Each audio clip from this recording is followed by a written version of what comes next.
Hello everyone, welcome back to the channel. You're listening to Sean Talks Wrestling, and today you are with Oro Mensah, formerly known by his NXT moniker, now going simply by Oro. Welcome to the show. Thank you so much for joining us. Thank you very much. Thanks for having me, Sean. I'm looking forward to the interview. My Thank pleasure, you so man. much. First things first, we spoke about almost a month now to set up this interview. I just want to know how you're doing, how everything's going since the past month. Oh, I'm good. I'm fine. Like, it's been really busy, really hectic. Like, you gotta reshuffle everything a little bit, but it's been good. I've been productive. I've been on merch. I've been on team music. I've been on Twitch. I've been on interviews. So yeah, it's been really productive. And I've done some videos. I released a video on social media, which had a great reaction too. So yeah, I've been productive, and I'm allowed to do what love to do, and that's being creative. Exactly. I've noticed that you've been really active on X, tagging a whole bunch of people, trying to set up some matches. That's Oh been yeah, awesome. yeah, yes. Um, so, in terms of when you got the call, what was going on during that day, and if you don't mind me asking, who gave that call? So it's funny because I was out with my wife. We were at Costco doing some normal grocery shopping, you know what I mean? And I just like first time I've been in the States for 3 years. I was like, hey, let me get this Costco pizza. Everybody's talking about this Costco pizza. Feels like a day to eat Costco pizza. Oh yeah. Felt like the day, you know what I mean? So I grab the pizza, we sit down, I take the first bite, and my Oh phone no. rings. I'm like, oh, wait a minute. And to be honest, because if you're in the bubble, you kind of know what's going on. And I saw the call, I was like, okay, here we go. I knew already, like, must be something like that. You know what I mean? Picked up the phone, real short, because I'm a short and simple guy. You know what I mean? So it was 45 seconds. There's not much to ask. There's not much to like communicate. Basically, it was like, okay, thank you for your service, and we wish you all the best. I was like, hey, thanks for having me for 6 years, and that was it. You know what I mean? I could not tell you who it was directly Okay. because the person I spoke with, I've never met the person. So honestly speaking, I also forgot the name. I'm sorry, but that's No how it is. worries. So, 45 seconds. so man, they gave you that call, and was that your first time having Costco pizza? Yes, So they ruined that experience altogether. they did. I finished the pizza like 5 hours later though. Oh, It's I'm sorry to lice. hear. It's okay. I had to get other things like done before I ate the pizza, so that's okay. Yeah, Hey, Costco pizza's fire though. I'll I'm give you telling that. you, it's underrated. It is. So you get off the phone. I guess you go back home afterwards. What's going Yeah. through your mind? What are you thinking? How are you reacting to the decision that they made? I mean, it's like obviously it's a big shock because, like I said, I was there 6 years. I got signed when I was 24. So basically, my 20s was like all WWE. So I was like obviously going through it, and then most importantly, in that moment, I was sitting across my wife, and she's been in this journey since I started wrestling. And Wow. I mean, she's already seen me do all the indies back home in Europe, and me getting the call to do the tryout. She's been all the way, you know what I mean? Like, and then she moved with me. Like, we left both our families in Europe, in Switzerland, and we moved straight. Like, I could tell you the story how we did that too if you want to, but we did it like all together. So I just looked at her, and like I couldn't communicate in that moment because I didn't know how to feel about it. And she was just like, she was real cool, like down to earth, and was like, "Don't worry about it. We got this. It's okay." You know what I mean? And that was like the biggest relief because in that moment I just felt like I disappointed her and disappointed the trust she gave, like she put into me the whole time. But she was like, "No, you didn't disappoint me in any way in any regard." And that was just cool. She was just like, "Okay, now what's next? What are we gonna do next?" And I was like, okay, let's think about it. And there's things to do, you know what I mean? Like I'm on a work visa, so we had to get that sorted first, and we're still in the process of getting that work visa sorted. That's why you won't see at this moment any bookings of me in June because I think the earliest I can take bookings, maybe if I get the visa sorted by then, is July. So that's something we're still in the process of. And like I said, I'm on a work visa. My wife's on a spouse visa. That means she's been on a spouse visa the whole time. When people don't understand that, that means she can't work. You know what I mean? So that's the biggest thing and issue we were dealing with. And then we have a dog. And like, oh damn, if we go back home, I got to bring my dog with me. You know Of what I course. mean? We have like different regulation in Switzerland. That like those were my two first things to think about. Like how do I take care of my wife? How do I take care of my dog? And what's next? Two most important things in your life at that time. Oh yeah, 100%. So you mentioned the whole process of coming over to North America from Europe. I'm curious to know what that experience was like. I mean, you mentioned that your wife was on a spouse visa, you're on a work visa, so it's a brand new experience. It's a lot to take in, it's a lot to deal with. So what was that like for you and your wife? Oh, it was like, because we're both like chill people, we didn't think it's gonna be that big of a problem. We were like, it's gonna sort itself somehow out. You know what I mean? Because I remember back then I got the call in February. I looked at my wife. I got the call, hey, we need you in North America, whatever, in Orlando. And I told them that, give me a minute. I gotta tell this to my wife, right? And they were like, yeah, but we need a yes or no right now. I'm like, oh, just give me a minute. You know what I mean? And they were like, okay, just call us back maybe tomorrow or something like that. So I hang up. My wife was next to me. I told her the whole story. 1 minute later, I called back. I said, okay, we're in. That's how easy it was. Oh, wow. You know what I mean? And then they were like, okay, could you come? Like, I don't know what they said like back then. They wanted me to be there in May. But I was like, hey, like it's a little bit harder to get away from the Swiss situation. You know what I mean? So they said, okay, end of August, September. So we were chilling a lot, a long time. And then I think because we got married in July, and after we got married, because that was stressful too, then we started getting ready to actually move to North America. Yeah. And then we did everything like in a week time. Like we moved everything, and That's then we crazy. moved over. And yeah, everything worked out fine because we have a great support system. Like our families and stuff, they all helped us to do it. Like, and they were obviously like, oh, why did you guys do this earlier? We're like, like we thought it was gonna work out. And I mean, it did work out. You know what I mean? Exactly. So it was cool. And then when we came to the States, it was like 180 from what we knew from back home. Not gonna lie, like whatever you guys do here, we do it the opposite way. So it was just a learning experience. And I think after 1.5 to 2 years, like we got, how do you say that? We got used to the whole system, and we was like, okay, cool. We think we know how it is to be Americans right now. That makes Sometimes sense. we still fall into the European mindset, but it's okay. Completely understood. So, yeah, I wanted to talk about the emotional support that you got outside of the household. When the news was made, did anyone from the company, colleagues, coaches, anyone like that reach out to you to give their thoughts, words of Oh, advice? yeah. I got like a lot of calls. Like I would say the first, because I think I was one of the latest people who got which got out there, and I think it only got out there because I did a tweet. Because at that point, my name was never mentioned till I actually tweeted something, because I was like, okay, it's good. I'm not getting like any notification. I can do my stuff. Okay, I'm gonna tweet now so people just know what's going on. And as it hit, like my whole evening and the next few days, my phone was like ringing and people were texting me. It was a lot of colleagues, a lot of trainers, a lot of people back home.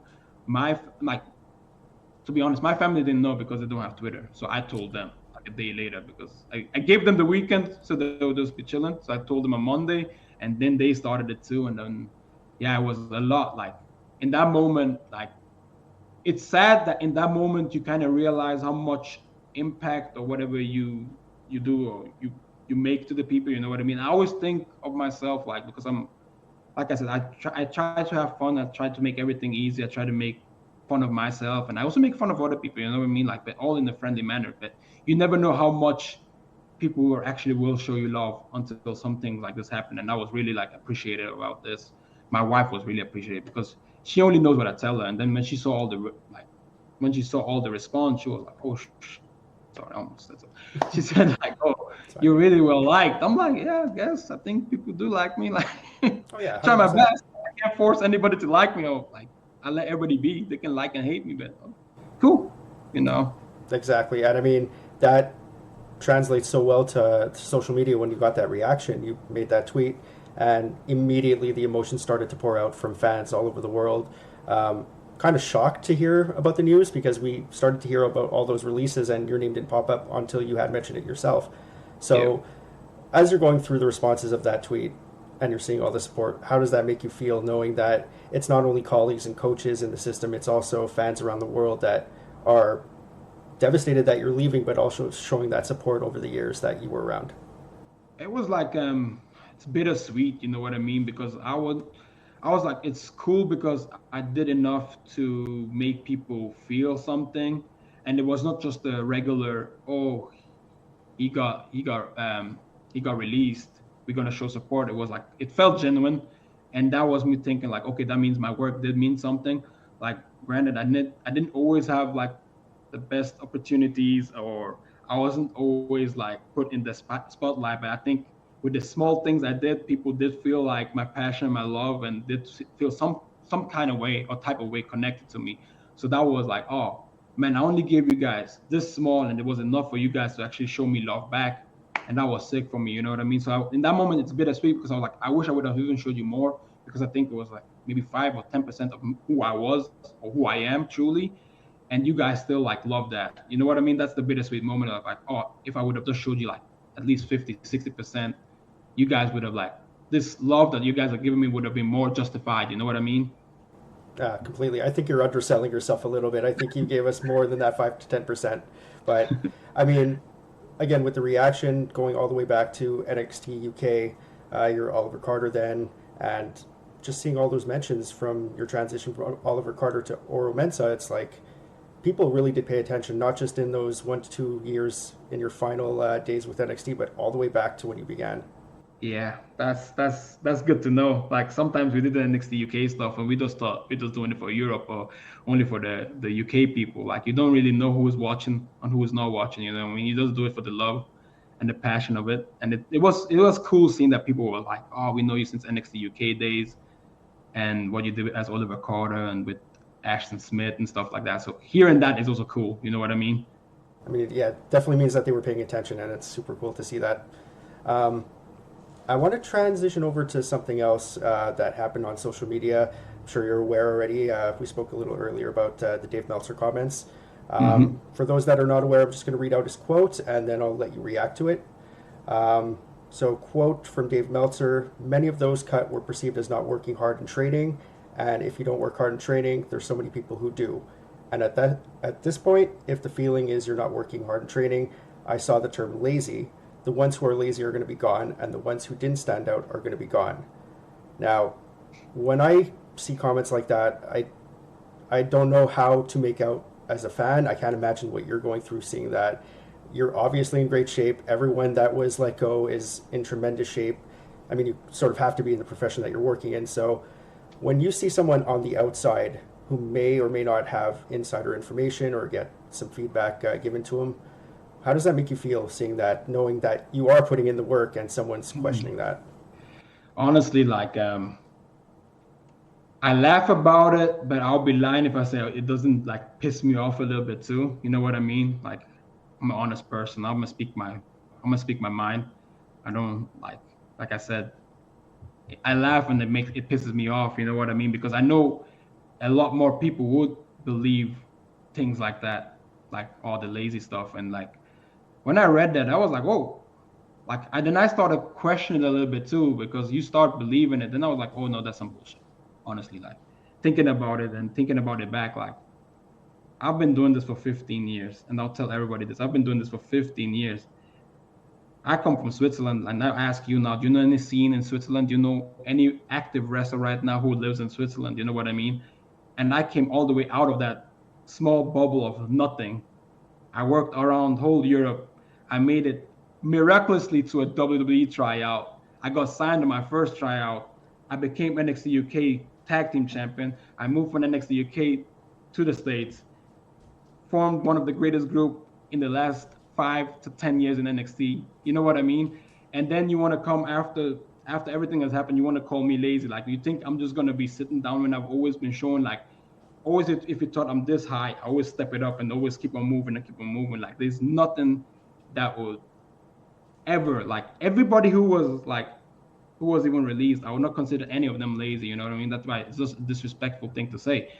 And I get really passionate about it because the only way that people can deem me lazy, and that's been the problem since I've been a kid, is I'm very easygoing. Like I always tell people, just because you don't see me sweating and shouting in the gym and throwing weights around doesn't mean I am lifting. Like you said, you see my body work and then you know I'm not lazy. You see me wrestling and you say I'm not lazy.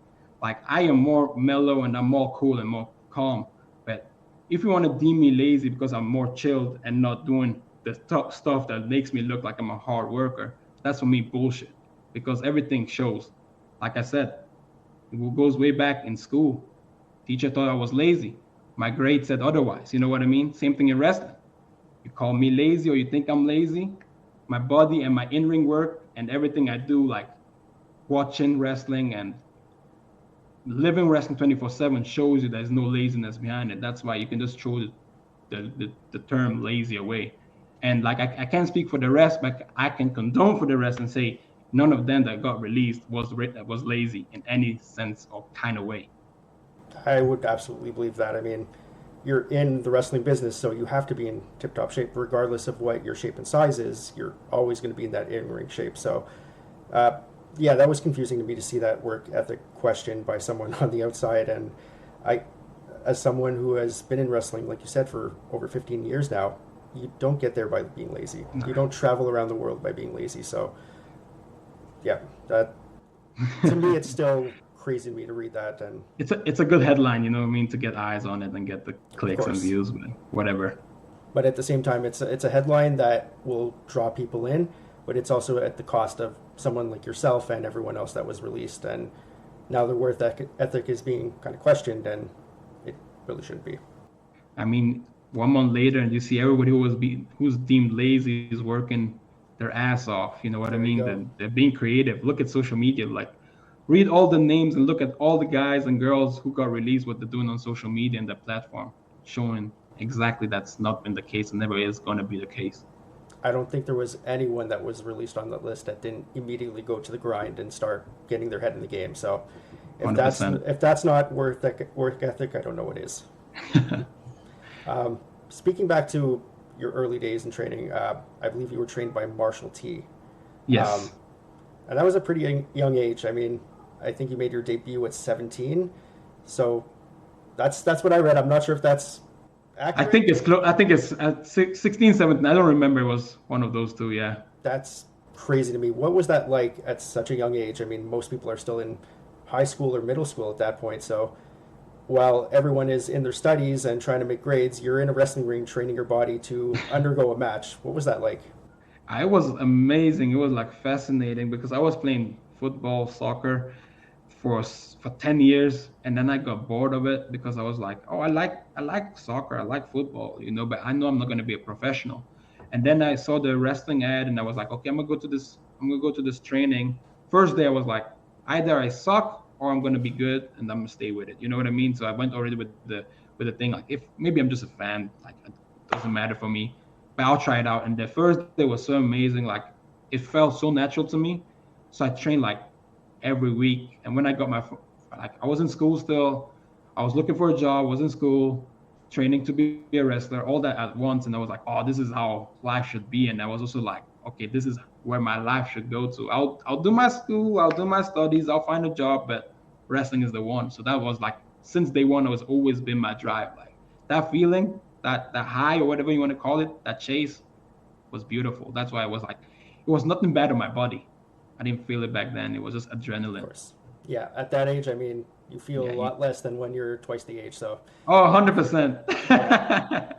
And I mean, what was that like, kind of balancing that wrestling life with your school and then finding a job at the same time? How do you balance all three things at once without completely losing your mind?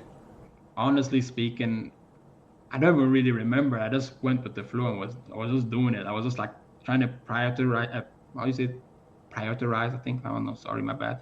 I was just trying to like level what's important and what's not important. You know what I mean? And then back then I was just like, okay, this is sick. If I can keep up with school, I can still do this. If I can find a job, I can still do this. So those, like, everything became so important for me just to become a wrestler. You know what I mean? So I think that's how that was just like my mindset the whole time. If I'm good in those two stuff, I'll be a wrestler. And I kept that. That's crazy work ethic. And I mean, that just goes to show how much work you put in at a really early age up until now. So, yeah. I mean, now we're looking back at, you make your debut before you turn 18. And you then go to Swiss Championship Wrestling. I'm curious to know, there's a nickname that you used, Mr. Exotic Erotic. That's, when I read that, I was completely wild, but I'm interested in knowing where that name came from, who came up with it, and what made you go with it. Oh my God. I always thought I'm gonna run away from that name actually, but cage match is gonna be holding me accountable for that name the whole time. I don't know. I was like I said, I was young. Actually, my first name was Kojo, which is a Ghanaian name. That was my first name, and then it switched to that's that name that I'm not gonna say myself because I actually went to Germany and I wrestled for Alex Wright. Wow. Yeah, Okay. so we came up with the name together. He did it. So you and So Alex Wright. yeah, mainly him. He liked it because I was exotic, and I guess I was a little bit, erotic too. And then stick with it. Hey, I became a NEW champion with that name too, so Exactly. I'll take it. Worked out for you in the end. Somehow it did. Wow. Everything was meant to be. Jeez. And then after that, much later on in your career, you move over to NXT, and I guess that would be like a crowning moment for you. You finally made it to that next level, Yes. and you're coming into it with quite a few years of experience, which compared to some others that may be coming from other backgrounds, what's that experience like for you, knowing that you have all this experience? Maybe you can help out others that don't have even maybe a year of experience. What's that like for you joining that brand? It was good, but not bad. It was good, but it came with expectations. It always came with the expectation that okay, look, you've been doing this for so and so long, kind of have to like guide the lesser experienced guys, right? And I was like, cool. I'll love doing that because I like wrestling with everybody. Because for me, wrestling is so diverse. So even if we have the experience of 20 years or if the experience of 2 weeks, I want to take on that challenge. I want to challenge myself, like having the same quality of match with somebody with those like 20 years and 2 weeks experience. That's who I am. I just love that. And when they didn't tell me that ever, but I just felt it because you just know that that's what the expectation is, and I never ran away from those expectations, right? I always want like, okay, I'll take the challenge because sometimes it's like, oh, can he do it or can he not do it? And I think I proved myself time and time again. If it was in training, if it was on the so-called coconuts, which are the house shows, if it's on TV, NXT Level Up and latest Evolve, I always showed and proved like it doesn't matter who steps in the ring with the main man, with Oro, the match is gonna be something. You know what I mean? And that's why I came in there like, okay, I know my experience is gonna mean something, and I'm gonna make it mean something. Of course. And let's move on to 2023 and talk about that experience when you joined Noam Dar, Jakara Jackson, Lash Legend. You formed the Metaphor, major faction that at the time maybe you didn't know it would be so big, but as it evolved, you went from heels to faces. The faction became a huge deal. What was that like, seeing that crowd react and grow on the audience? I'll tell you, it was incredible. Like, I'm not gonna lie, like, mad love to all the fans and everybody who supported and everybody who enjoyed the whole thing. Like, I don't want to name any names, but one guy from NXT who is a big name right now even came up to me because he was out and he was like, man, the only thing that kept me watching was you guys week in, week out. You know what I mean? And I was like, oh, thank you very much for that. Because when it started off, like, it was all kind of everywhere. Like I came to Battleground not knowing anything. Like just got the flight and we're at Battleground. We're doing this backstage interview, and then Norm has the match against Dragon Lee. Okay, we want you to do so and so. So I do everything. I have no idea what's going on. I'm like, okay, cool. And then everything happens. And I remember I get ejected for fighting with Nathan. So I just think it's just a heel turn. Like I'm going bad. Doesn't matter. I'm not doing anything with anybody else. It's just me finally being a villain, which I've been pushing since NXT UK, right? Wow. Okay, maybe that's what it is. So I head back to Gorilla after I get ejected. Noam wins the match after Lash and Jakara comes out, and they say, "Hey, you gotta go," and I'm like, "Where am I going to?" I go and celebrate with them. I'm like, okay, so you see me jogging, and I'm like, okay, I guess.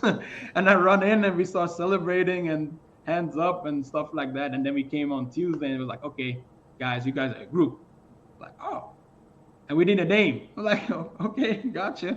And then that's how everything was formed. And like I said, it was amazing, and it is like till the last day, it was and is still amazing. And I'm gonna say this every time. I think we were and are one of the best groups, and this is could be biased for many people, but one of the best groups in the last 5, 6 years till this day. And we didn't expect. I didn't expect it. I just thought like, okay, it's gonna be fun, and it's crazy how involved the people got into it. Like, I don't know, it was like everything just clicked. And I think at first, what I saw and what we felt, it was like, why them for? And then it was from being a question to like, yeah, who are this for? You know what I mean? Like, now it's interesting. It got awkward, and then it was like interesting. And I think what really made it work, obviously, was the chemistry was like from day one. Like, even the end, like even the celebration, that was just nobody knew what's going on, and it felt already like, oh, we got something. And every backstage we did, every promo we did, every extra we did was just natural. Like, we did so many social media stuff that wasn't brought up from the company. It was just us. Like, the most famous one is probably the Matrix one. Like, we just felt like doing it. You know what I mean? We just came up with it. And even like when we did the whole the tournament for who's gonna face Noam at No Mercy back then, the only direction was basically, hey, you guys are gonna be up there at the lounge and you're gonna watch it. And then I went to Noam and I'm like, hey, I think we can do more than just watch up there. I think we should make the focus about us, a metaphor. And then I was like, how about we just do team? Like, we just, every week we just come up with a new team. Like, every time people are just going to be like, oh, what's going to be next? And then Noam was like sick, and we presented it to the girls, and then they were in it. And then we all threw ideas. I think every week somebody like had a different idea what to do. And then when we did it, people caught wind of it, and then the production wanted to do it. Like, oh yeah, you guys are doing Matrix this day. We got the red and blue pill and everything. You know, everybody was just feeling it at that moment, and we were like, oh yeah, that's sick. I mean, I guess.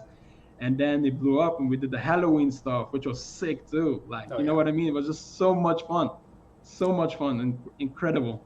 And everything took off. I mean, at one point, like, you can start to see that evolution in the group where Jakara and Lash are becoming that tag team, where you're starting to see them on Raw for a couple weeks. You're getting pushed, Noam's getting pushed, you're getting your matches in.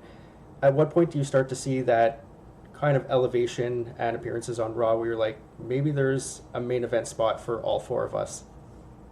I would say, I think right before Mania, before we did the Stand and Deliver host, that time period between Halloween Havoc and Mania, because we also went to main event, and there were different plans, but stuff happened, and you get all the noise and then you hear stuff. And obviously we were always hearing like, oh, you guys are doing a great job, and it's amazing to see you guys are entertaining. And there were, I'm not gonna lie, there were not discussions, but there were sometimes we hear stuff like, oh, it's like main roster bound, and this is a main roster kind of group. You know what I mean? Like, it was said, and it was told. You know what I mean? So we were feeling it, but we never got like ahead of it. You know, like we were just like, are we just gonna roll with it, and whatever happens, happens. I mean, it's cool to hear that you're considered for that spot, but as you see now, nothing is guaranteed. You know what I mean? So we just kept on going, and we were like, it's good that we get mentioned, but let's give him more reason to be even more and more mentioned. Exactly. And I mean, I look back at towards the end where those announcements were made, we got that segment of the four of you backstage, and there was that indication that you were splitting apart. Lash was going her separate ways to break up the tag team, and it felt like that was pretty much the end of the metaphor as we knew it. Was there that feeling among the four of you that something else was going to follow that, maybe a release or two, or was it just, we're all going our separate ways, we're going to do our own thing, and it's going to be great?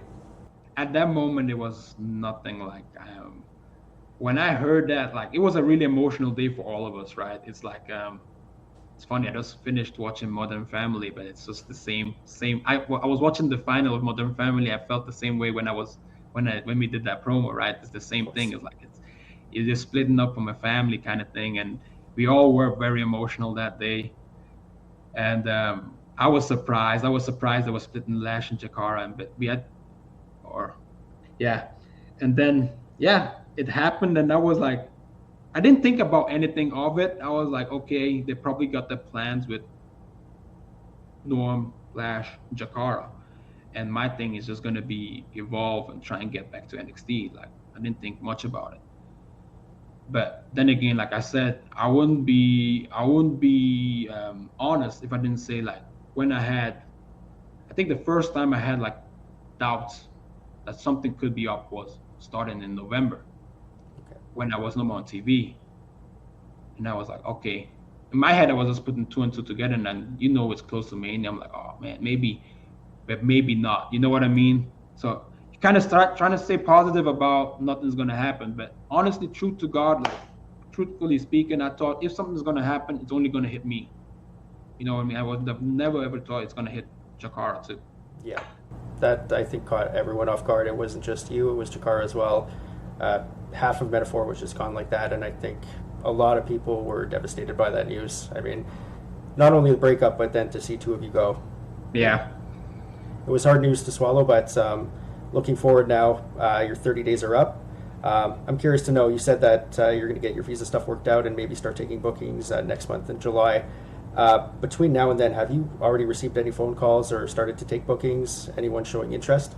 There've been some interest, obviously, and I've reached out and talked about it. I said, like, look, at this moment, I can't be given no guarantees. I don't want to say July and then something happens with the visa. I don't want promoters to be putting out their pictures and promoting me being out there too, and then they have to cancel it. Like that's for me like one of the worst thing for me personally, and obviously for promotion too. You know what I mean? So I'm like, let me get this sorted first, and then I can start dealing properly. Like then I know it's a fixed date, and I'm here. I got my work visa.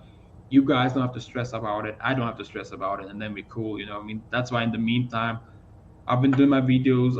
I've released my merch, or it's gonna be on Pro Wrestling Tees. I've been on Twitch. You know what I mean? I'm just trying to like keep myself busy some kind of way.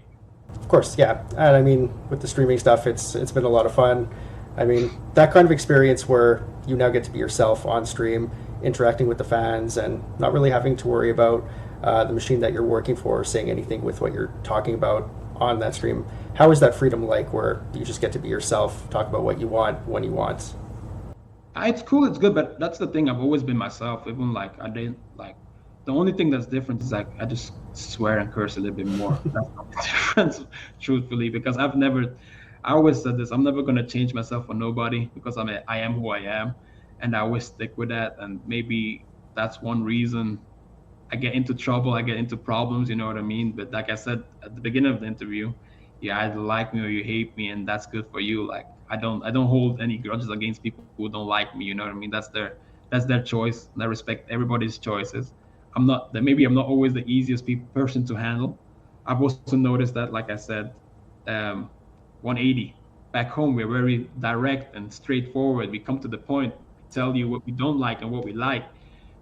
America States, I had to learn about the sugar coating and talking around a little bit and like massage myself in. Of course. But the problem is I learned that right now. I didn't learn it before. So I was a little bit late learning that because I was like still stuck to my ways of, oh, I think people understand who I am. That's why I have the freedom of being who I am, but that's only in cursing. And like I said, in swearing. And I just think I'll have the way I'll have more freedom is being more productive and the way of showcasing exactly who I am and how I want to be shown, if that makes sense. Makes perfect sense. And I mean, in terms of that freedom, now that you're your own boss, we've heard people like Stevie Richards on his podcast talk about how there's that realization that you're your own boss and things are going to be great. And then that second realization where it's, oh my God, I'm my own boss. Now I'm in charge of everything and I have to handle everything myself. So how do you balance that feeling of you're in your own bubble now, it's all of your freedom to do whatever you want, but at the same time, you have to consider other things like when am I being booked, where am I being booked, being safe in the ring, not to get injured because you don't have that kind of insurance anymore. So what's that freedom like and how do you balance it? It's a good freedom, like, but it's also nothing new for me. Like before I got signed, I was doing indies for 10 years already. I was already in that mindset of being my own boss if it comes to wrestling term. Now again, back then I had a job and I was working and I was doing wrestling on the side. So that's maybe the only difference, that I'm now a full-time wrestler and a full-time boss of myself. So now it is nice to have the freedom, but it's very stressful. I have a wife and a dog to take care of. You know what I mean? Exactly. Like, she is the best. She is my rock. She's my everything, and she takes care of me in every kind of way. But now it's my time, like, to take care of her in a different kind of way. You know what I mean? Like, also, like, going going across of this, but nobody, like, no, not too many people know about this. But when I did NXT UK, I was only able to do NXT UK because she was working. Wow. Yeah, she was working. I didn't live up. I was doing NXT UK and I had a job while I was doing NXT UK too. Yeah, Okay. not many people know about this. And then I had to quit my job because there was way more dates. And then, like I said, then it was different because now I'm earning British money, but I'm living in Switzerland, and Switzerland is like this most expensive country you can live. And she held it down. Like, she made sure, like, hey, we're in this journey together, and I'm allow you to live that dream, and let's just try and make it work. That's why now I told her when we came to the States, it's my time, yeah, my time to take care of you, and now even more. And I said, I got you, don't worry. And she said, don't, it's not about you getting me, it's us getting together. I'm like, you see, It's a great real, mindset to have. Yeah. yeah, I mean, I've always told my wife that I am a much better person because I have her in my life, and it's important for us to have that emotional support. 100%. Now, in terms of speaking of releases, normally when someone gets released from WWE, there's always that thought from a lot of fans where is he going to go to AEW, TNA, C-Mill, New Japan, a whole bunch of other promotions that are major promotions that could give you that guaranteed money right on the table. Is there any kind of thinking in your part where that could be a possibility, and if the door opens, you will kind of kick it down and walk right through it? Of course, everybody thinks about that. That's always the big question. You know what I mean? And it's always, I don't know, for many people, I don't know if it's a wishful thinking. Um, all the said named promotion, I would love to work for them, obviously, because I want to work everywhere and anytime. And I think, like, I know, not even I think, I know I'm a great asset for every promotion. I'll just be honest about it, because I know I bring something different to the table each and every time. And yeah, it is a possibility. It is a possibility, obviously, but I'll see what happens. I go with the flow. And if it happens, it happens. If it happens, it's great. If not, it's gonna come either way somehow. You know what I mean? Exactly. I'm not all too stuck onto one thing or one position. I just want to see where it brings me to, and then I'll just see what happens. It's a great mindset. We're running on the clock, so I have one more question for you, and it kind of brings you back to where it all began with the NXT. So we've all heard stories of people like Cody Rhodes and Drew McIntyre who were released from the company or walked their way out and became a bigger name and a bigger entity on the indie circuit or New Japan, or in Cody's case in AEW. Is there ever that belief in your mind that that could be you? You're the next one in line where you recreate yourself, and then WWE calls back and they're interested in you now because you are that next Oro who is following in the footsteps of Cody Rhodes and Drew McIntyre?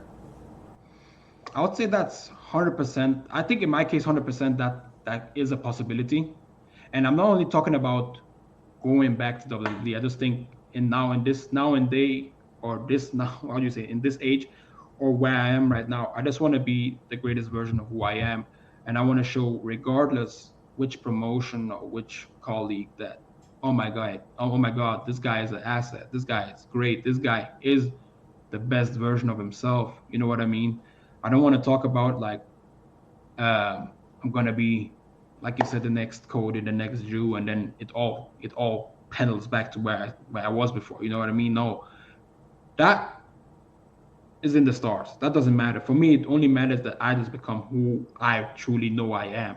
You know what I mean? And then whoever believes and whoever takes me under the wing, or whatever you want to call it, or whoever trusts me enough will be there, I guess. And we'll see that, okay, it's not only talk, he talks the talks and he walks the walk, you know. And that's what I want to be. I just want to be the best version of myself and prove to them and to everybody else who did believe in me and knew like, oh my God, I've heard this so many years. Oh, the potential. I want to give back that belief in my potential and finally fulfill it for everybody watching, all the fans, all the support, my family, and for myself. Of course. And I mean, the time that we had you in NXT, those were some amazing years. We had a lot of great memories with you specifically, and also a part of Metaphor. And I can guarantee that in your future, there's going to be nothing but greatness. And I look forward to seeing what you have in store.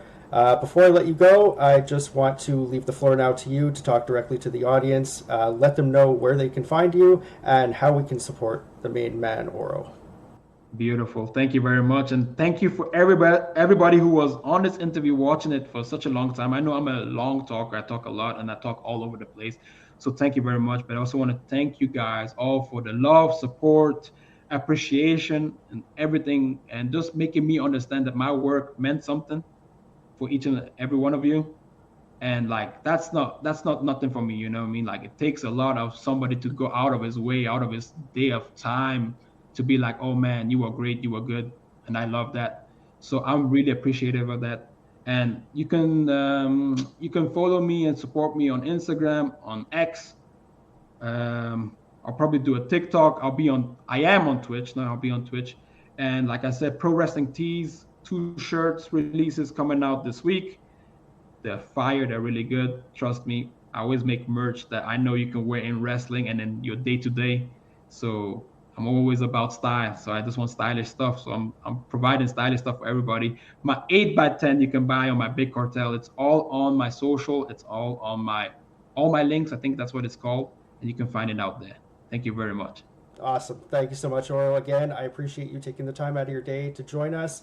It was a blast talking to you, and I look forward to seeing what your future holds. And maybe somewhere down the line, we have another conversation and a much different situation for you. 100%. Thanks for having me, Sean. Thanks a lot, Oro. Take care.